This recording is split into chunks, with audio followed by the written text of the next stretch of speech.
പരിശുദ്ധാത്മാവേ സഹായക, നിരന്തരമെന്നെ സഹായിക്കണേ. നിത്യവും കൂടെ വസിക്കുന്നോനേ, അഭിഷേകത്തിൻ അഗ്നി നിറച്ചിടണേ.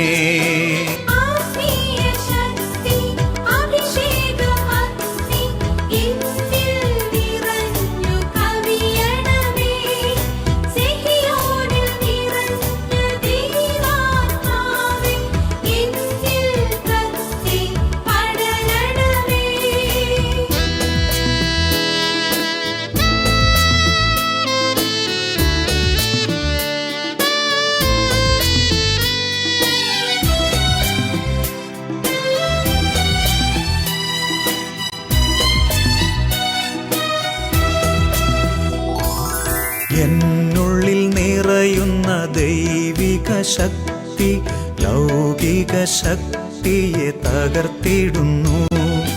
പാപനീതി ന്യായ ബോധ്യങ്ങൾ ഹൃത്തിൽ നിറച്ചെന്നെ അഭിഷേകം.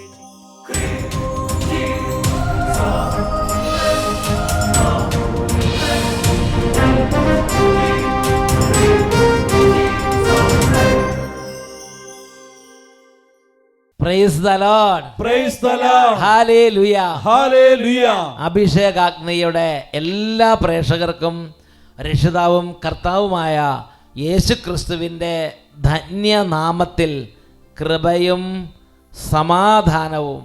ഹല്ലേലൂയ. ഹല്ലേലൂയ. പ്രിയപ്പെട്ട സഹോദരങ്ങളെ, അഭിഷേകാഗ്നി ശുശ്രൂഷകളിലേക്ക് നിങ്ങൾക്ക് എല്ലാവർക്കും സ്വാഗതം ആശംസിക്കുമ്പോൾ നിങ്ങളെ ഒരു ദൗത്യമച്ഛനെ ഏൽപ്പിക്കുകയാണ്. ഇന്ന് വളരെ പ്രധാനപ്പെട്ട ഒരു ദൈവരാജ്യ ദൂത് നൽകാൻ കർത്താവ് ആഗ്രഹിക്കുകയാണ്. കഴിഞ്ഞ ആഴ്ച ചെയ്തതുപോലെ ഒരാളെ വിളിച്ച് പെട്ടെന്ന് ഓർമ്മിപ്പിക്കുക, അഭിഷേകം തുടങ്ങാൻ പോവുകയാണ്. ഒരാളെ വിളിച്ച് നമ്മൾ അറിയിക്കുമ്പോൾ അത് വലിയൊരു ദൈവരാജ്യ ശുശ്രൂഷയായിട്ട് കർത്താവ് പരിഗണിക്കും. ഇപ്പോൾ തന്നെ പെട്ടെന്ന് നിങ്ങൾക്ക് ചെയ്യാവുന്നൊരു ശുശ്രൂഷയാണത്. ഇപ്പം നമ്മളൊരു വ്യക്തിയുടെ അനുഭവം കേട്ടുകൊണ്ടാണ് വചന ശുശ്രൂഷയിലേക്ക് പ്രവേശിക്കുന്നത്. എൻ്റെ പേര് സുശീല ജെറം. ഞങ്ങൾ കൊല്ലം പോർട്ടോല ഇടവക ശുദ്ധീകരണ മാതാ ദേവാലയത്തിന് വരികയാണ്. കൊല്ലത്തു നിന്നാണ് വരണത്.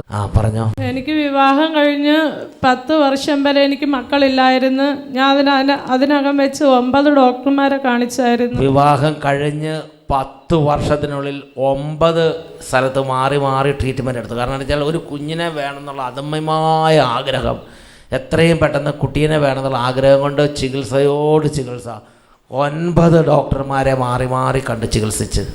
അപ്പം 9 ഡോക്ടർമാരെ കാണിച്ചപ്പോൾ അവർ പറഞ്ഞു തൈറോയ്ഡ് നിൽക്കുന്നു, ഷുഗർ നിൽക്കുന്നു, അതുകൊണ്ട് മക്കളെ കിട്ടാൻ സാധ്യതയില്ല. ഒരു ഡോക്ടർ എന്നെ ഓപ്പറേഷൻ ചെയ്ത്, എന്നിട്ട് അതിലെനിക്ക് മക്കളെ കിട്ടാതെ ഞങ്ങളിങ്ങനെ മടിച്ച് അങ്ങനെ മരുന്നിനും മണ്ണിനും പോകാതെ ഇരിക്കുകയായിരുന്നു. അങ്ങനെ 9 ഇങ്ങനെ 10 വർഷമായിട്ട് ഇങ്ങനെ എല്ലാ ട്രീറ്റ്മെൻറ്റും കഴിഞ്ഞ് ഓപ്പറേഷനും കഴിഞ്ഞ് എന്നിട്ടും മക്കളില്ല. അപ്പം മനസ്സ് മടുത്ത് അല്ലേ, മടുത്ത് അങ്ങനെ വീട്ടിൽ വിഷമിച്ചിരിക്കുകയായിരുന്നു. അപ്പം ഞങ്ങൾ പുറത്തിറങ്ങി എല്ലാവരും ഞങ്ങളായിട്ട് കളിയാക്കും, മക്കളില്ലാത്തവരൊന്നും പുറത്തിറങ്ങി. വിശേഷമായോ എന്ന് ആദ്യകാലത്ത് അങ്ങനെ ചോദിക്കാമായിരുന്നു. ഇപ്പോൾ അടുത്ത കാലത്താകുമ്പോൾ അങ്ങനെ ചോദിക്കില്ലാതെ വേറെ കാര്യങ്ങൾ പറയാൻ തുടങ്ങി. അങ്ങനെ വരെ മടുപ്പിച്ച് വിഷമിപ്പിച്ച് സങ്കടപ്പെടുത്തി. അപ്പം എൻ്റെ ഭർത്താവിൻ്റെ മൂത്ത ചേട്ടനും ചേട്ടത്തി ഇവിടെ വന്ന് ധ്യാനം കൂടിയിട്ട് പറഞ്ഞു, നിങ്ങൾ പോയി ആട്ടാപ്പാടി ഇപ്പോൾ ഒരു ധ്യാനം കൂടെ അച്ഛനെ കണ്ട് തലയ്ക്ക് പിടിച്ചാൽ നിങ്ങൾക്ക് ഒരു കുഞ്ഞ് ഉറപ്പായിട്ട് കിട്ടുമെന്ന് പറഞ്ഞു. ഇവരുടെ കുടുംബത്തിലെ ഇവരുടെ ചേട്ടനും ചേട്ടത്തി ധ്യാനം കൂടി കഴിഞ്ഞ് ഇവരോട് പറഞ്ഞു, ഉറപ്പായിട്ട് നിങ്ങൾ വചനം കേൾക്കണം, അട്ടപ്പാടിൻ്റെ മലയുണ്ട്, അവിടെ പോയി പ്രാർത്ഥിക്കണം, നിങ്ങൾ തലയ്ക്ക് പിടിച്ച് പ്രാർത്ഥിക്കണം എന്നൊക്കെ പറഞ്ഞു വിട്ട്. ഇപ്പം ഞങ്ങൾ വന്ന് ഒരാഴ്ചത്തെ ധ്യാനത്തിൽ പങ്കെടുത്തു. അത് കഴിഞ്ഞ് പിറ്റാത്ത വെള്ളിയാഴ്ച അവിടെ നിന്ന് വണ്ടി പിടിച്ച് ആളെയും കൊണ്ട് ഇവിടെ വന്ന് വെള്ളിയാഴ്ചത്തെ പ്രാർത്ഥനയിൽ പങ്കെടുത്ത് അച്ഛനെ കണ്ട് അച്ഛൻ്റെ അടുത്ത് കാര്യം പറഞ്ഞു. അപ്പം അപ്പുറത്തെ ധ്യാനേന്ദ്രത്തിലായിരുന്നു. അപ്പം അച്ഛൻ തലയ്ക്ക് പിടിച്ചിട്ട് പറഞ്ഞു, നിങ്ങൾ കുരിശ് പോയിട്ടുണ്ടോയെന്ന് ചോദിച്ചു. ഞങ്ങൾ പറഞ്ഞു, പോയി അച്ഛാ, എന്നാൽ ഇവിടെ ഒരു കുരിശ് രൂപ ഇരിക്കുന്നു, ഈശോയോട് സാക്ഷ്യപ്പെടുത്താമെന്ന് പറ കുഞ്ഞിനെ കിട്ടിയ. അപ്പം ഞങ്ങൾ പറഞ്ഞു, ഓ സാക്ഷ്യപ്പെടുത്താമെന്ന് പറഞ്ഞു. അത് കഴിഞ്ഞ് ഫെബ്രുവരി 2-ാം തീയതി നോക്കിയപ്പം ആശുപത്രി ചെന്ന് നോക്കിയപ്പോൾ എന്താ, മോന് 1 മാസം പൂർത്തിയായെന്ന് ഡോക്ടർമാർ പറഞ്ഞു. യേശുവേ.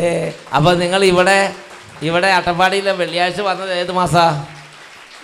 ജൂലൈ 3-ാം തീയതി ഒരാഴ്ചത്തെ ധ്യാനത്തിന് വന്നത്. ആ ആഴ്ചയിൽ തന്നെ ആ വെള്ളിയാഴ്ചത്തെ പ്രാർത്ഥനയ്ക്ക് ഞങ്ങൾ വന്ന് പിറ്റാത്ത ആഴ്ചയിൽ വണ്ടി പിടിച്ച് ജൂലൈയിൽ 3-ാം തീയതി വന്നപ്പോൾ ജൂലൈ മാസം വെള്ളിയാഴ്ചത്തെ പ്രാർത്ഥനയ്ക്ക് ഇവിടെ വന്ന് ആശീർവാദം സ്വീകരിച്ച്. അപ്പോൾ അച്ഛൻ പറഞ്ഞ് നിങ്ങൾ കൽക്കുരിശിനവിടെ പോയെങ്കിൽ ഇനി ഇവിടെ ഒരു കുരിശുണ്ട്, കുരിശെ തൊട്ടിട്ട് പറ ഞാൻ കുട്ടിയുമായിട്ട് ഇവിടെ വന്ന് സാക്ഷ്യപ്പെടുത്താമെന്ന് യേശുവിൻ്റെ ആ കുരിശെ തൊട്ടിട്ട് പറയാൻ പറഞ്ഞു. നിങ്ങളങ്ങനെ ആ നേർച്ച നേർന്നു അല്ലേ? ആ നേർച്ച നേർന്നു. അത് നേർച്ച നേർന്ന് പ്രാർത്ഥിച്ചു. എന്തിനു പറയണോ, പിന്നെ അധികം താമസിയാതെ ഗർഭിണിയായി. ഇപ്പം എൻ്റെ മോന് 2017 സെപ്റ്റംബർ 19 ഞാൻ പ്രസവിച്ചിപ്പം മോന് 1 വയസ്സും 10 മാസവുമായി. ഇതാ ആ കുട്ടിയുമായിട്ട് ഇവിടെ വന്ന് കർത്താവിനെ മഹത്വപ്പെടുത്തുകയാണ്. കുട്ടിയെ അട്ടപ്പാടിക്ക് കൊണ്ടുവരാൻ മാത്രം പ്രായമാകുന്നവരവർ കാത്തിരുന്ന് അതിനുശേഷം ഇപ്പോൾ കൊടുന്ന് സാക്ഷ്യപ്പെടുന്നത്. അതുപോലെ ഇവിടെ വന്ന് ധ്യാനം കൂടി തീർന്നതിന് ശേഷം വെച്ച് സന്തോഷമാണ്. ഹാപ്പി ഈശോയെ 10 വർഷം കരയണ്ട യേശുവേ. അതുപോലെ ഇവിടെ വന്ന് ധ്യാനം കൂടി കഴിഞ്ഞിരുന്നതിന് ശേഷം വെച്ച് 22 വർഷമുള്ള മദ്യം എൻ്റെ ഭർത്താവ് നിർത്തി. ഇപ്പം 3 വർഷം കൊണ്ട് മദ്യമേ അതോട് ആ കൽക്കുരിശ വന്ന് തൊട്ട് പ്രാർത്ഥിച്ച് അന്ന് തൊട്ട് മദ്യപാനം. എത്ര വർഷമുള്ള മദ്യപാനാണ്? 22 വർഷമായ മദ്യാന കൽക്കുരിശെ തൊട്ട് പ്രാർത്ഥിച്ച് അന്ന് നിന്ന് ഇപ്പം 3 വർഷമായിട്ട് മദ്യപിക്കുന്നില്ല അല്ലേ? 3 വർഷമായിട്ട് മദ്യപാനം നിന്ന് കർത്താവ് ഒരുപാട് അനുഗ്രഹിച്ച് അതിന് സന്തോഷമാണ് ഈ കാണുന്നത്. Hallelujah, praise the Lord. സന്തോഷമാണോ? ഈ മൈക്കിൽ കൂടെ എന്തെങ്കിലും പറയണോ? പേര് മാത്രം പറഞ്ഞാൽ മതി. പേരെന്താ? ജെറോം കൊല്ലത്തുനിന്ന് അല്ലേ? സന്തോഷമാണോ? ഒത്തിരി സന്തോഷമുണ്ട്. ഈശോയെ, ഒരുപാട് കാലത്തെ സങ്കടങ്ങളാണ് കർത്താവ് മാറ്റിയത്. Price the Lord, price the Lord, hallelujah, hallelujah. പ്രിയപ്പെട്ട സഹോദരങ്ങളെ, എല്ലാവരും ഇപ്പോൾ എഴുന്നേറ്റ് നിൽക്കുക. നമ്മളൊന്ന് പ്രാർത്ഥിച്ച് ദൈവത്തെ ആരാധിച്ച് പരിശുദ്ധാത്മാവിൻ്റെ അഭിഷേകത്തിന് വേണ്ടി ദാഹിച്ച് പ്രാർത്ഥിച്ചതിന് ശേഷമാണ് വചന ശുശ്രൂഷയിലേക്ക് പ്രവേശിക്കുന്നത്. നമുക്ക് 2 കരങ്ങൾ ഉയർത്താം. ദൈവമേ, ഈ ഒരു ശുശ്രൂഷയുടെ സമയത്ത് അങ്ങയുടെ ആത്മാവിനെ പകർന്നു തരണമേ. കർത്താവെ, കരം നീട്ടണമേ. അവിടുത്തെ പുത്രനായ യേശുവിൻ്റെ നാമത്തിൽ അത്ഭുതങ്ങളും അടയാളങ്ങളും ഇന്ന് ഈ ശുശ്രൂഷയിൽ പങ്കുചേരുന്ന കുടുംബങ്ങളിലും വ്യക്തികളിലും ധാരാളമായി സംഭവിക്കാൻ ഇപ്പോൾ അങ്ങയുടെ ആത്മാവിനെ വർഷിക്കണമേ. കരങ്ങൾ ഉയർത്തി ഉച്ചത്തിൽ സ്തുതിക്കുന്നു. ഓ ദൈവമേ, അങ്ങയുടെ കരം, അങ്ങയുടെ ശക്തമായ കരം ഭുജബലത്താൽ അത്ഭുതങ്ങളെ വർഷിക്കണം. അവിടെ നിന്നാണ് അത്ഭുതങ്ങൾ പ്രവർത്തിക്കുന്നത്. ജനതകളുടെ ഇടയിൽ ശക്തി വെളിപ്പെടുത്തുന്നത് അവിടുന്ന് തന്നെ. ഗ്ലോറി, ഹല്ലേലൂയ,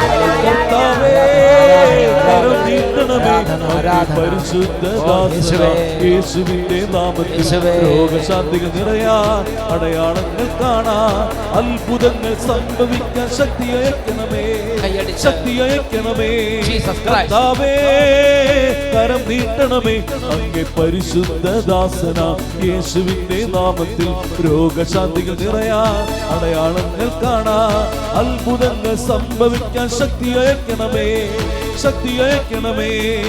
ആഗതമാകട്ടെ വേഗം പുതിയ ബന്ധക്കുസ്ത, ആഗതമാകട്ടെ വേഗം പുതിയ ബന്ധക്കുസ്ത, ആഗതമാകട്ടെ വേഗം പുതിയ ബന്ധക്കുസ്ത, ആഗതമാകട്ടെ വേഗം പുതിയ ബന്ധക്കുസ്ത. കർത്താവേ, കരം നീട്ടണമേ. അങ്ങേ പരിശുദ്ധ ദാസന യേശുവിന്റെ നാമത്തിൽ രോഗശാന്തികൾ നിറയാൻ, അടയാളങ്ങൾ കാണാൻ, അത്ഭുതങ്ങൾ സംഭവിക്കാൻ ശക്തി അയക്കണമേ, ശക്തി അയക്കണമേ. കരങ്ങൾ ഉയർത്തി ഉച്ചത്തിൽ സ്തുതിക്കുന്നു.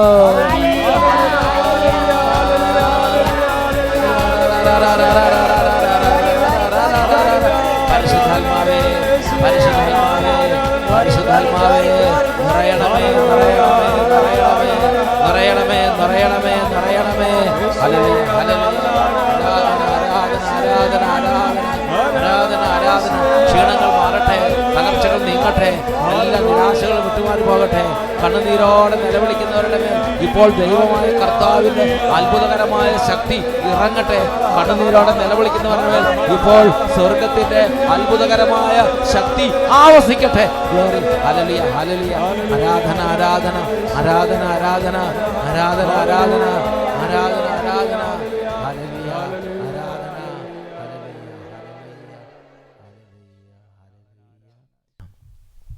പരിശുദ്ധാത്മാവായ ദൈവമേ, ഞങ്ങളുടെ ഹൃദയങ്ങളെ പ്രകാശിപ്പിക്കണമേ. ദൈവരാജ്യത്തിൻ്റെ രഹസ്യങ്ങളെ ഞങ്ങൾക്ക് വെളിപ്പെടുത്തി തരണമേ. ഹല്ലേലൂയ. ഈശോയെ നന്ദി, ഈശോയെ സ്തുതി. Praise the Lord. Praise the Lord. Hallelujah. Hallelujah. എല്ലാവരും അവരവരുടെ സീറ്റുകളിലേക്ക് ഇരിക്കുക. പ്രിയപ്പെട്ട സഹോദരങ്ങളെ, ഇന്ന് നമ്മൾ ചിന്തിക്കുന്ന വചനമാണ് ജ്ഞാനത്തിൻ്റെ പുസ്തകം 13-ാം അധ്യായം 8-ാം തിരുലിഖിതം. ജ്ഞാനം 13:8. അവിടെ നമ്മൾ വായിക്കുന്നത് ഇങ്ങനെയാണ്: എങ്കിലും അവർക്ക് ന്യായീകരണമില്ല. തുടർന്ന് 9-ാമത്തെ വാക്യം: ലോകത്തെ ആരാഞ്ഞ് ഇത്രമാത്രം അറിയാൻ കഴിഞ്ഞെങ്കിൽ ഇതിൻ്റെ എല്ലാം ഉടയവനെ കണ്ടെത്താൻ വൈകുന്നത് എന്തുകൊണ്ട്? നമുക്ക് ഒരുമിച്ച് വായിക്കാം. ജ്ഞാനത്തിൻ്റെ പുസ്തകം 13-ാം അധ്യായം 8-9 വാക്യങ്ങൾ. എങ്കിലും അവർക്ക് ന്യായീകരണമില്ല. ലോകത്തെ ആരാഞ്ഞ് ഇത്രയും അറിയാൻ കഴിഞ്ഞെങ്കിൽ ഇവയുടെ എല്ലാം ഉടയവനെ കണ്ടെത്താൻ വൈകുന്നത് എന്തുകൊണ്ട്? ഇത് ദൈവവചനത്തിൽ ഉത്തരം ഇല്ലാത്തൊരു ചോദ്യം ചോദിച്ച് നിർത്തിയിരിക്കുകയാണ്. ഇതിൻ്റെ എല്ലാം ഉടയവനായ ദൈവത്തെ കണ്ടെത്താൻ നീ വൈകുന്നത് എന്തുകൊണ്ട്? ഈ വചനം കേട്ടുകൊണ്ടിരിക്കുന്ന ഒരുപാട് പേര് ചിന്തിക്കുന്ന ഇങ്ങനെയാണ്: ദൈവത്തെക്കുറിച്ച് അറിഞ്ഞില്ലെങ്കിലും കുഴപ്പമൊന്നുമില്ല, ബൈബിൾ വായിച്ചില്ലെങ്കിലും കുഴപ്പമൊന്നുമില്ല, മറ്റ് കാര്യങ്ങൾ പഠിച്ച് സയൻസ് പഠിച്ച് PhD എടുത്ത് ആ കാര്യത്തിൽ വെൽ എക്യുപ്ഡ് ആയിരിക്കണം, ആ കാര്യത്തിൽ വെൽ സെറ്റപ്പ് ആയിരിക്കണം, അതിനൊന്നും കുറവ് വരാൻ പാടില്ല. പക്ഷേ ദൈവത്തെക്കുറിച്ച് അറിഞ്ഞില്ലെങ്കിലും കുഴപ്പമൊന്നുമില്ല, പ്രാർത്ഥിച്ചില്ലെങ്കിലും കുഴപ്പമൊന്നുമില്ല. അതൊക്കെ വൈദികരും സിസ്റ്റർമാരൊക്കെ പ്രാർത്ഥിക്കട്ടെ. ഞങ്ങൾ സെക്കുലറായിട്ട് പോകുന്നവരാണ്, അതുകൊണ്ട് ഞങ്ങൾക്ക് ഞങ്ങളുടെ ജോലി, ഞങ്ങളുടെ കമ്പനി, ഞങ്ങളുടെ കാര്യങ്ങൾ, ഞങ്ങളുടെ കൃഷി അതാണ് പ്രധാനപ്പെട്ടത്, ഞങ്ങളുടെ ഭരണം അതൊക്കെയാണ് പ്രധാനപ്പെട്ടത്. ഭരണാധികാരികൾ ഭരണത്തെക്കുറിച്ച് ചിന്തിക്കുന്നു, കമ്പനിയുടെ ഉടമസ്ഥർ കമ്പനിയെക്കുറിച്ച് ചിന്തിക്കുന്നു, തൊഴിൽദായകർ തൊഴിലിനെക്കുറിച്ച് ചിന്തിക്കുന്നു, തൊഴിലാളികൾ അവരുടെ വേതനത്തെക്കുറിച്ച് ചിന്തിക്കുന്നു, വിദ്യാർത്ഥികൾ അവരുടെ പഠനത്തെക്കുറിച്ച് ചിന്തിക്കുന്നു, ഡോക്ടർമാർ രോഗികളെക്കുറിച്ച് ചിന്തിക്കുന്നു. ഇങ്ങനെ ഓരോരുത്തരും അവരവരുടെ മേഖലകളെക്കുറിച്ച് ചിന്തിക്കുക. അതിനും ഉപരിയായി തങ്ങളുടെ ജീവിതത്തിൻ്റെ ഏറ്റവും വലിയ കർത്തവ്യമാണ് ദൈവത്തെ അന്വേഷിക്കുക, ദൈവത്തെക്കുറിച്ച് അറിയുക എന്നുള്ളത് ഇന്ന് പലരും അറിയാതെ പോകുന്നു. എൻ്റെ ദൈവമക്കളെ, എൻ്റെ പ്രിയപ്പെട്ട മക്കളെ, ഒരു കാര്യം നിങ്ങളോട് പറയാൻ ഞാൻ ആഗ്രഹിക്കുകയാണ്: അജ്ഞത ജീവിതം തകിടമറിക്കും. അജ്ഞത എന്ന് പറയുമ്പോൾ ദൈവത്തെക്കുറിച്ചുള്ള അജ്ഞത, ദൈവത്തെക്കുറിച്ചുള്ള അജ്ഞത ജീവിതം തകിടമറിക്കും. ഈ ഒരു വിഷയത്തെക്കുറിച്ച് ഇന്ന് നമ്മൾ സവിസ്തരം ഒന്ന് പ്രതിപാദിക്കാൻ ദൈവാത്മാവ് ആഗ്രഹിക്കുന്നതായി ഞാൻ മനസ്സിലാക്കുകയാണ്. നമ്മൾ അതിനെ പ്രബോധനമായി എടുക്കുന്നത് 2 രാജാക്കന്മാരുടെ ജീവിതമാണ്. ഒന്ന് നെബുക്കദ്നേസർ എന്ന മഹാരാജാവ്, ചക്രവർത്തിയായ നെബുക്കദ്നേസർ, അതുപോലെ ബെൽഷാസർ രാജാവ്. ഈ 2 രാജാക്കന്മാരുടെ ജീവിതമെടുത്ത് പരിശോധിച്ചുകൊണ്ടാണ് ഈ ഒരു വിഷയത്തെക്കുറിച്ച് പ്രതിപാദിക്കാൻ ആഗ്രഹിക്കുന്നത്. അതിനാദ്യമായിട്ട് നമ്മൾ ചിന്തിക്കാൻ പോകുന്നത് ദാനിയേലിൻ്റെ പുസ്തകത്തിൽ 5-ാമത്തെ അധ്യായം 1-2 വാക്യങ്ങളാണ്. നെബുക്കദ്നേസർ രാജാവിൻ്റെ മകനായ ബെൽഷാസർ രാജാവ് വളരെ വലിയ നേട്ടങ്ങളൊക്കെ നേടി, വളരെ വലിയ വിജയങ്ങൾ നേടി, സർവത്തിൻ്റെ മേലും അധിപതിയായി, മുടിചൂടാ മന്നനായി അവനങ്ങനെ രാജ്യമാണുകൊണ്ടിരിക്കുമ്പോൾ ഒരു ദിവസം അവനൊരു തോന്നലുണ്ടായി. അതാണ് 1-2 ബെൽഷാസർ രാജാവ് തൻ്റെ പ്രഭുക്കന്മാരിൽ 1000 പേർക്ക് ഒരു വിരുന്ന് നൽകുകയും അവരോടൊപ്പം വീഞ്ഞു കുടിക്കുകയും ചെയ്തു.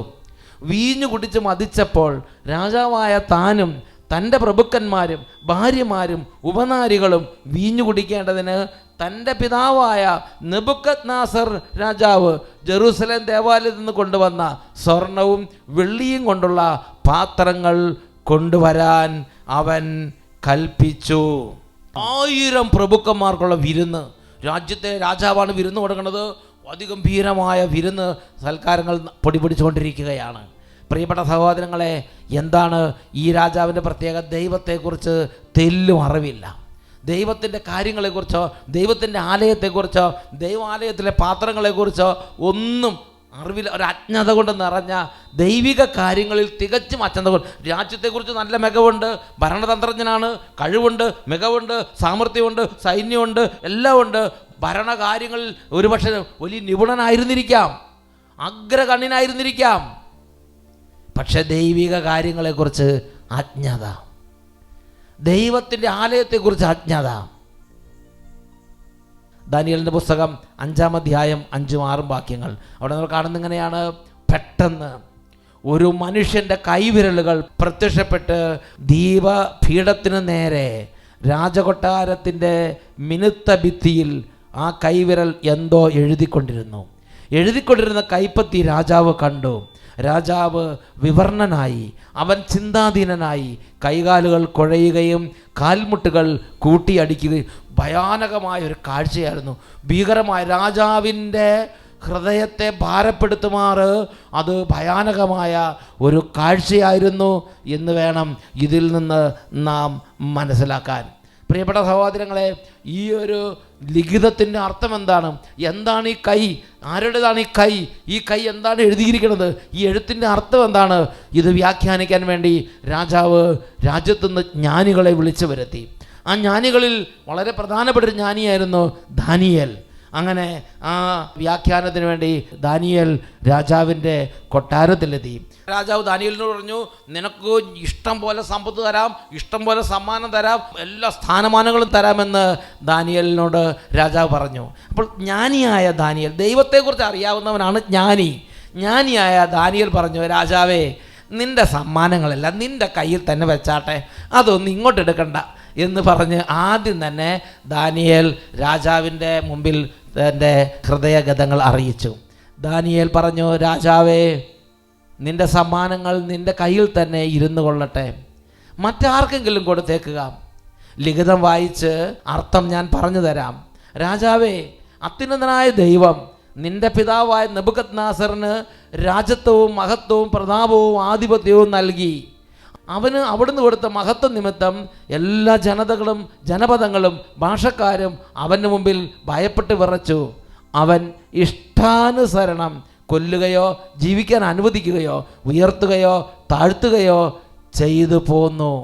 എന്നാൽ അവൻ്റെ ഹൃദയം അഹങ്കരിക്കുകയും ഹൃദയം കഠിനമാക്കുകയും ഗർവോടെ പ്രവർത്തിക്കുകയും ചെയ്തപ്പോൾ രാജസിംഹാസനത്തിൽ നിന്ന് അവൻ ബഹിഷ്കൃതനായി. അവന് മഹത്വം നഷ്ടപ്പെട്ടു. അവൻ മനുഷ്യരുടെ ഇടയിൽ നിന്ന് ഓടിക്കപ്പെട്ടു. അവൻ്റെ മനസ്സ് മൃഗതുല്യമായി. അവൻ്റെ വാസം കാട്ടുകഴുതകളോടൊത്തായി. അവൻ കാളയെപ്പോലെ പുല്ല് തിന്നു. ആകാശത്തിലെ മഞ്ഞുകൊണ്ട് അവൻ്റെ ദേഹം നനഞ്ഞു. അത്യുന്നതനായ ദൈവമാണ് മനുഷ്യരുടെ രാജ്യം ഭരിക്കുന്നതെന്നും അവിടുന്ന് ഇച്ഛിക്കുന്നവരെയാണ് അധികാരം ഏൽപ്പിക്കുന്നതെന്നും മനസ്സിലാക്കുന്നത് വരെ അവൻ ഇങ്ങനെ കഴിഞ്ഞു. എന്നാൽ അവൻ്റെ പുത്രനായ നീ ഇതെല്ലാം അറിഞ്ഞിട്ടും നിന്റെ ഹൃദയം വിനീതമാക്കിയില്ല. പ്രിയപ്പെട്ട സഹോദരങ്ങളെ, ദാനിയേലിൻ്റെ ആ വ്യാഖ്യാനത്തിന് ആദ്യത്തെ ഒരു വ്യാഖ്യാനം ദാനിയേൽ കൊടുക്കുകയാണ്. ദാനിയേൽ പറയാണ്, ഓ രാജാവേ, ബെൽഷാസർ രാജാവ്, നിൻ്റെ അപ്പനെ കുറിച്ച് നീ ഓർക്കുക. നിൻ്റെ അപ്പൻ നെബൂഖദ്നേസർ രാജാവ്, അവൻ ചക്രവർത്തിയായി സകല രാജ്യങ്ങളെയും കീഴടക്കി. അവനെ വെല്ലാൻ ആരുമില്ലാത്തതുപോലെ അവൻ വിജയക്കൊടി പാറിച്ച് ജീവിക്കുകയാണ്. പക്ഷേ ദൈവത്തെക്കുറിച്ച് അജ്ഞത, ജീവിക്കുന്നവനായ ദൈവത്തെക്കുറിച്ച് അറിവില്ലാതെ അവൻ ദൈവസന്നിധിയിൽ ഒരുപാട് അവന് എല്ലാവരെയും ആരെ വേണമെങ്കിലും ഉയർത്താം, ആരെ വേണമെങ്കിലും താഴ്ത്താം, ആരെ വേണമെങ്കിലും ജോലിയിൽ കയറ്റാം, ആരെ വേണമെങ്കിലും പിരിച്ചുവിടാം, അവൻ എന്ത് കൽപ്പനകൾ കൊടുക്കാം. രാജ്യം മുഴുവൻ അവൻ്റെ വിരൽത്തുമ്പിൽ. അവൻ അത്രയും കമാൻഡിങ് പവറുള്ള പവർഫുൾ റൂളറായിരുന്നു. അവൻ ശക്തനായ ഒരു ഭരണാധികാരിയായിരുന്നു. അവന് രാജ്യത്തിന് മേൽ മുഴുവൻ അധികാരം ഉണ്ടായിരുന്നു. പക്ഷേ എന്ത് സംഭവിച്ചു? അവൻ ദൈവത്തെക്കുറിച്ച് അറിവില്ലാത്തവനാകയാൽ അവന് ദൈവ വഴിയെ മുന്നേറാൻ പറ്റിയില്ല. അവൻ ലോകത്തിൽ ഒന്നാമനായിരുന്നു. അവൻ ലോകത്തിൽ മുടിചൂടാൻ മന്നനായിരുന്നു. അവൻ ലോകത്തിൽ ആരെയും വെല്ലുന്നവനായിരുന്നു. ലോകത്തിൽ അവനെ ആർക്കും കീഴ്പ്പെടുത്താൻ പറ്റാത്തവനായിരുന്നു. എന്നാൽ ദൈവത്തെക്കുറിച്ചുള്ള അജ്ഞത കാരണം ദൈവ വഴിയെ അവന് മുന്നേറാനായില്ല. അത് അവൻ്റെ തകർച്ചയ്ക്ക് കാരണമായി. അവൻ്റെ രാജ്യത്തു നിന്ന് അവൻ ഓടിക്കപ്പെട്ടു. അവൻ്റെ രാജ്യം അവന് നഷ്ടപ്പെട്ടു. അവൻ്റെ മനുഷ്യൻ്റെ മനസ്സ് മാറി. അവന് മൃഗത്തിൻ്റെ മനസ്സ് കിട്ടി. അങ്ങനെ അനേക നാളുകൾ, അനേക വർഷം, ഏതാണ്ട് 7 വർഷത്തോളം, അനേക വർഷങ്ങൾ അവൻ അങ്ങനെ കാട്ടുകഴുതയെ പോലെ പുല്ലും അങ്ങനെ വെളിയിൽ അങ്ങനെ അവൻ വലിയ തരത്തിലുള്ള ക്ലേശത്തിലൂടെ കടന്നുപോയി. പ്രിയപ്പെട്ട സഹോദരങ്ങൾ, അവൻ എളിമപ്പെട്ടു, അവൻ ദൈവത്തെ അറിഞ്ഞു, അവൻ ദൈവത്തെ ആരാധിച്ചു, ദൈവം അവനെ അനുഗ്രഹിച്ചു. പ്രിയപ്പെട്ട സഹോദരങ്ങൾ, അവൻ ദൈവത്തിൻ്റെ ജ്ഞാനം കൊണ്ട് നിറഞ്ഞൊരു കാലമുണ്ട്. അപ്പോൾ തന്നെ അവൻ അനുഗ്രഹീതനായി. അങ്ങനെ അവൻ്റെ മകൻ ബൽഷാസർ രാജാവായി. പക്ഷേ ദാനിയേൽ പറയാണ്, ഇതെല്ലാം അറിഞ്ഞു, നിൻ്റെ അപ്പൻ്റെ കാര്യം, അപ്പൻ ദൈവത്തിലേക്ക് വന്ന വഴികളൊക്കെ നിനക്കറിയാം. ഇത് കേട്ടുകൊണ്ടിരിക്കുന്ന പലരും മനസ്സിലാക്കണം, ഇതെല്ലാം നിനക്കറിയാമായിരുന്നു. എന്നിട്ടും നിൻ്റെ കാലം വന്നപ്പോൾ, നിൻ്റെ ടേൺ വന്നപ്പോൾ, നിൻ്റെ ഊഴം വന്നപ്പോൾ നീ ദൈവത്തെ അറിയാത്തവനെ പോലെ നീയും നീ ദൈവത്തോട് മത്സരിക്കുന്നവനായി, നീ ദൈവത്തെ അവഗണിക്കുന്നവനായി, ദൈവിക കാര്യങ്ങളെക്കുറിച്ച് നീ ശ്രദ്ധിക്കാത്തവനായി, നീ അതിനെക്കുറിച്ച് അതിനെക്കുറിച്ച് ആകുലപ്പെടാത്തവനായി. ദൈവം ഉണ്ടോ ഇല്ലയോ, ദൈവത്തെക്കുറിച്ച് പഠിക്കുന്നുണ്ടോ ഇല്ലയോ, പ്രാർത്ഥിക്കുന്നുണ്ടോ ഇല്ലയോ, ഇതൊന്നും ഒരു പരിഗണന വിഷയമല്ലാതായി മാറി. അങ്ങനെ അവൻ്റെ പുത്രനായ നീ ഇതെല്ലാം അറിഞ്ഞിട്ടും നിൻ്റെ ഹൃദയം നീ തെല്ലും വിനീതമാക്കിയില്ല. പ്രിയപ്പെട്ട ദൈവമക്കളെ, തുടർന്ന് ഈ രാജാവിൻ്റെ ജീവിതത്തെക്കുറിച്ച് ദൈവത്തിൻ്റെ ഒരു വെളിപ്പെടുത്തൽ വരികയാണ്. ദാനിയേൽ 5-ാം അധ്യായം 23 മുതൽ 28 വരെ. സ്വർഗത്തിൻ്റെ കർത്താവിനെ നീ വെല്ലുവിളിച്ചു, അവിടുത്തെ ആലയത്തിലെ പാത്രങ്ങൾ കൊണ്ടുവന്ന് നീയും നിൻ്റെ ഉപകാരികളും നിൻ്റെ പ്രഭുക്കന്മാരും അവയിൽ നിന്ന് കുടിച്ചു. വെള്ളി, സ്വർണം, ഓട്, ഇരുമ്പ്, മരം, കല്ല് എന്നിവ കൊണ്ടുള്ള കാണാനോ കേൾക്കാനോ അറിയാനോ കഴിവില്ലാത്ത ദേവന്മാരെ നീ സ്തുതിച്ചു. എന്നാൽ നിൻ്റെ ജീവനെയും നിൻ്റെ മാർഗങ്ങളെയും നിയന്ത്രിക്കുന്ന ദൈവത്തെ നീ ആദരിച്ചില്ല. അതുകൊണ്ട് അവിടുത്തെ സന്നിധിയിൽ നിന്ന് അയക്കപ്പെട്ട ഒരു കരം ഇതെഴുതിയിരിക്കുന്നു. ആ ലിഖിതം ഇതാണ്: മെനെ മെനെ തെഖേൽ പാർസീൻ. ഇതാണ് അർത്ഥം. മെനെ, ദൈവം നിൻ്റെ രാജ്യത്തിൻ്റെ നാളുകൾ എണ്ണുകയും അതിൻ്റെ അവസാനം കുറിക്കുകയും ചെയ്തിരിക്കുന്നു. തെഖേൽ, നിന്നെ തുലാസിൽ തൂക്കി കുറവുള്ളവനായി കണ്ടിരിക്കുന്നു. പെരസ്, നിന്റെ രാജ്യം വിഭജിച്ച് മേദിയക്കാർക്കും പേർഷ്യക്കാർക്കും നൽകിയിരിക്കുന്നു. നിന്നെ തുലാസിൽ തൂക്കി നോക്കി കുറവുള്ളവനായി കണ്ടിരിക്കുന്നു. നിന്റെ രാജ്യമെടുത്ത് മേദിയക്കാർക്കും പേർഷ്യക്കാർക്കും കൊടുത്തു. പ്രിയപ്പെട്ട സഹോദരങ്ങളെ, അധികം താമസിയാതെ ബൽഷാസർ രാജാവ് കൊല്ലപ്പെട്ടു. രാജ്യം ദാരിയൂസ് എന്ന രാജാവിൻ്റെ കൈകളിലേക്ക് എത്തിച്ചേർന്നു. മേദിയക്കാരനായ ദാരിയൂസ് ആ രാജ്യം ഭരിച്ചു. ദൈവത്തെക്കുറിച്ചുള്ള അജ്ഞത, നിന്റെ ജീവനും നിന്റെ ജീവിതവും നിനക്ക് നൽകിയ നിന്റെ ദൈവത്തെക്കുറിച്ചുള്ള അജ്ഞത നിന്റെ ജീവിതത്തെ തകിടമറിക്കും. നിന്റെ ഇപ്പോഴെല്ലാ സെറ്റപ്പ് തകിടമറിക്കും. നീ തകിടമറിയും, ബാക്കിയെല്ലാം നിലനിൽക്കും.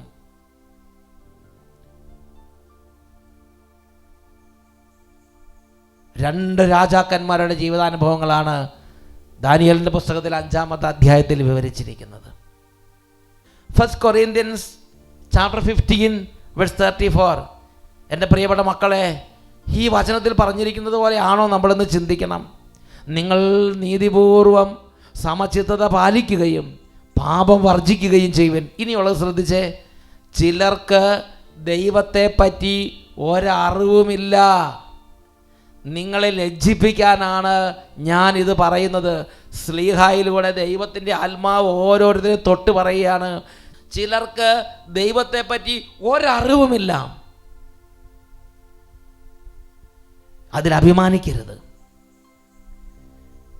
ഞാനൊരു എത്തീസ്റ്റാണ്, എനിക്ക് വിശ്വാസമൊന്നുമില്ല, ഞാനൊരു നിരീശ്വരന്തക്കാരനാണ്, ഞാൻ ദൈവത്തിൽ വിശ്വസിക്കുന്നില്ല, ഞാൻ പള്ളിയിൽ പോകുന്നില്ല, ഞാൻ പ്രാക്ടീസ് ചെയ്യാത്തവനാണ്, അങ്ങനെ പറഞ്ഞ് അഭിമാനിക്കരുത്. പ്രിയപ്പെട്ട സഹോദരങ്ങളെ, തിന്മ, അഹന്ത നമുക്ക് ഭൂഷണമല്ല. എങ്കിലും അവർക്ക് ന്യായീകരണമില്ല. ഈ ലോകത്തെ ആരാഞ്ഞ് ഇത്രമാത്രം അറിയാൻ കഴിഞ്ഞെങ്കിൽ ഇതിൻ്റെ എല്ലാം ഉടയവനായ എന്നെ കണ്ടെത്താൻ നീ വൈകുന്നത് എന്തുകൊണ്ട്? പ്രിയ ദൈവമക്കളെ, നമ്മുടെ ജീവിതത്തിൽ നമ്മൾ ദൈവത്തെ അറിയാതെ പോകുന്നുണ്ടെങ്കിൽ അതിൻ്റെ ഒരു കാരണം ഹൃദയ കാഠിന്യം. അത് ഒരു നന്മയല്ല, ഒരു തിന്മയാണ്. എഫേസസ് ലേഖനത്തിൽ 4-ാം അധ്യായം 18-ാം തിരുലിഖിതം, letter to Ephesians chapter 4 verse 18. ഹൃദയ കാഠിന്യ നിമിത്തം അജ്ഞത ബാധിച്ച അവർ ബുദ്ധിയിൽ അന്ധകാരം നിറഞ്ഞ് ദൈവത്തിൻ്റെ ജീവനിൽ നിന്ന് അകറ്റപ്പെട്ടിരിക്കുന്നു. ഹൃദയ കാഠിന്യ നിമിത്തം. ഹൃദയ കാഠിന്യം ഒരു നന്മയല്ല, ഒരു ഭൂഷണമല്ല, ഒരു അലങ്കാരമല്ല. നമ്മുടെ ജീവിതത്തിന് എത്രയും പെട്ടെന്ന് മാറ്റി നമ്മൾ ഹൃദയ ലാളിത്യമുള്ളവരാകണം. ശിശുക്കളെ പോലെ നൈർമല്യവും ലാളിത്യമുള്ളൊരു ഹൃദയത്തിന് വേണ്ടി മക്കളെ പ്രാർത്ഥിക്കണം. അതൊരു നിസ്സാര കാര്യമായി കണക്കാക്കരുത്. ഹൃദയ കാഠിന്യം നശിപ്പിക്കും. ജീവിത വിജയത്തിൻ്റെ മർമ്മപ്രധാനമായ കാര്യം ദൈവത്തെക്കുറിച്ച് അറിയാനുള്ള കഴിവ് നശിപ്പിച്ചു കളയും. പ്രിയപ്പെട്ട സഹോദരങ്ങളെ, ഒരുപക്ഷെ ഇപ്പോൾ നമ്മുടെ ജീവിതത്തിൽ നമ്മളൊരു ഉദ്യോഗസ്ഥനായിരിക്കാം, ഒരു കമ്പനിയുടെ മേധാവിയായിരിക്കാം, വലിയൊരു പാർട്ടിയുടെ നേതാവായിരിക്കാം, ആരുമാണ്. ജീവിതം തകിടമറിയാൻ സെക്കൻഡുകൾ മതി എന്ന് നമ്മൾ മനസ്സിലാക്കണം. ജീവിതം തകിടമറിയുന്ന ഒന്നാണെന്ന് മനസ്സിലാക്കണം. ഇപ്പോൾ അതെല്ലാം തകിടമറിയും, നമ്മൾ മാത്രം തകിടം, ബാക്കിയെല്ലാം നിലനിൽക്കും. പ്രിയപ്പെട്ട ഇപ്പോഴുള്ള സ്ഥാനം, ഇപ്പോഴുള്ള അറിവ്, ഇപ്പോഴുള്ള ശരീരത്തിൻ്റെ ആരോഗ്യം, ഇപ്പോൾ സമസ്ത കാര്യങ്ങളും സെക്കൻഡുകൾ കൊണ്ട് തകിടമറിയാം.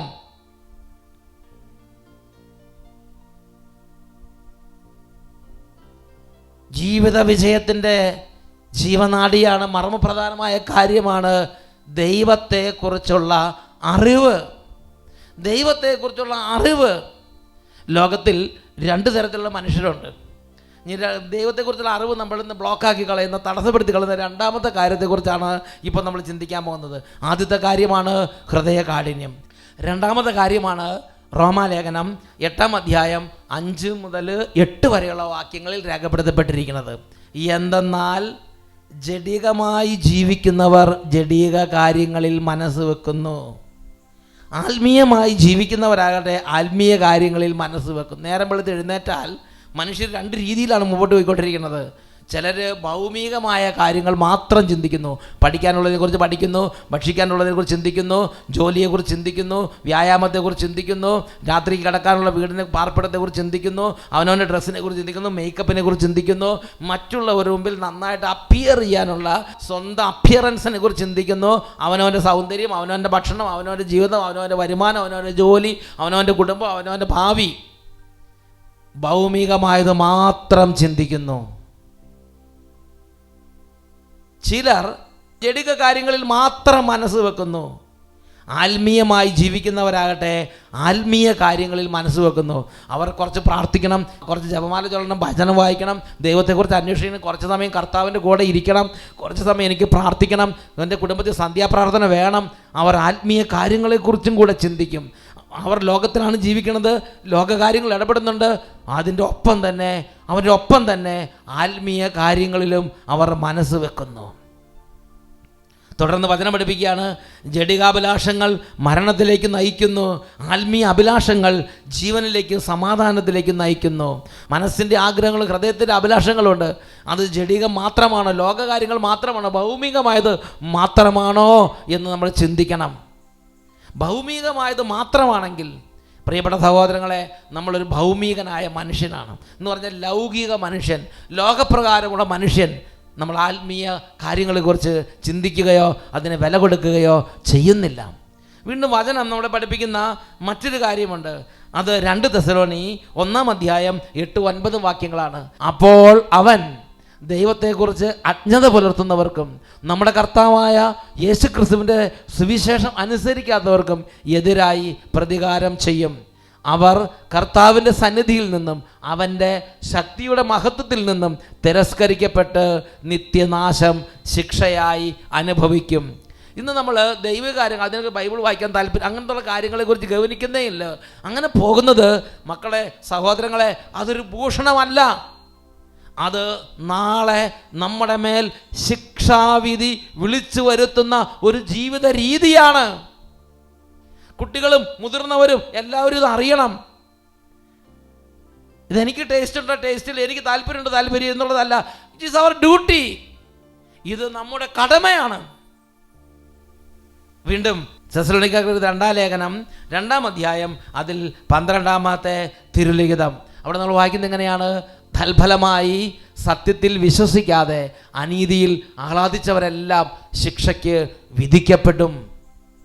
പ്രിയപ്പെട്ട സഹോദരങ്ങളെ, നമ്മുടെ ജീവിതത്തിലെ ഏറ്റവും ബേസിക്കായ, ഏറ്റവും അടിസ്ഥാനപരമായ കർത്തവ്യമാണ് ദൈവത്തെ അന്വേഷിക്കുക, ദൈവത്തെക്കുറിച്ച് അറിവ് നേടുക, ദൈവത്തോട് പ്രാർത്ഥിക്കുക.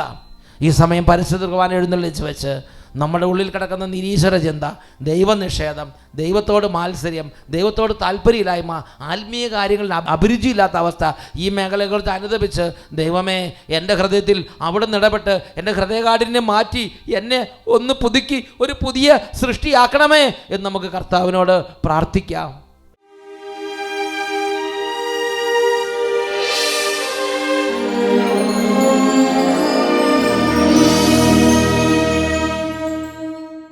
ദിവ്യകാരുണ്യ രാജാവായ ഈശോയുടെ മുമ്പിൽ അത്യധികം എളിമയോടെ ഈ സമയം നമുക്ക് ദൈവത്തിൻ്റെ ഇടപെടലിന് വേണ്ടി പ്രാർത്ഥിക്കാം. ഇപ്പോൾ തന്നെ പരിശുദ്ധ കുർബാന ഉയർത്തി ദൈവമക്കളെയും കുടുംബങ്ങളെ ആശീർവദിക്കാൻ പോവുകയാണ്. സാത്താൻ ഇന്ന് വരെ നമ്മുടെ മനസ്സിൽ ഉണ്ടാക്കി വെച്ചുള്ള എല്ലാ കോട്ടക്കൊത്തളങ്ങളും തകരണം. ദൈവത്തിൻ്റെ സ്പർശനത്താൽ, ദൈവാത്മാവിൻ്റെ ആഗമനത്താൽ തിന്മയുടെ എല്ലാ തരത്തിലുള്ള കൊട്ടാരങ്ങളും തകർന്നടിയണം. ദൈവമായ കർത്താവിൻ്റെ കൃപ, ദൈവത്തിന് വേണ്ടി ദാഹം ഉണ്ടാകണം, ദൈവത്തിന് വേണ്ടി ആഗ്രഹം ഉണ്ടാകണം. രണ്ട് കരങ്ങൾ ഉയർത്തി ഈ ആശീർവാദ സമയത്ത് ഈശോയിലേക്ക് നോക്കുക, ഉച്ചത്തിൽ സ്തുതിക്കുന്നു. ആരാധന ആരാധന ആരാധന ആരാധന. ഓ ഈശോയെ ഈശോയെ ഈശോയെ.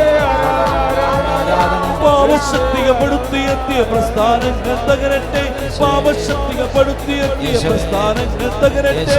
അഭിഷേകാഗ്നിയിൽ എരിഞ്ഞു നീറി ചാമ്പനായി പോകട്ടെ, അഭിഷേകാഗ്നിയിൽ എരിഞ്ഞു നീറി ചാമ്പനായി പോകട്ടെ. പാപശക്തികപ്പെടുത്തിയെത്തിയ പ്രസ്ഥാനങ്ങൾ തകരട്ടെ, പാപശക്തികപ്പെടുത്തിയെത്തിയ പ്രസ്ഥാനങ്ങൾ തകരട്ടെ. അഭിഷേകാഗ്നിയിൽ എരിഞ്ഞു നീറി ചാമ്പനായി പോകട്ടെ, അഭിഷേകാഗ്നിയിൽ എരിഞ്ഞു നീറി ചാമ്പനായി പോകട്ടെ. കത്തട്ടെ നീ കത്തട്ടെ, കത്തി കത്തി പടരട്ടെ, കത്തട്ടെ നീ കത്തട്ടെ, കത്തി കത്തി പടരട്ടെ. അഭിഷേകത്തിൻ ജ്വാലകളാലെ ഭൂതലമാകെ നിറയട്ടെ, അഭിഷേകത്തിൻ ജ്വാലകളാലെ ഭൂതലമാകെ നിറയട്ടെ, അഭിഷേകത്തിൻ ജ്വാലകളാലെ ഭൂതലമാകെ നിറയട്ടെ, ഭൂതലമാകെ നിറയട്ടെ.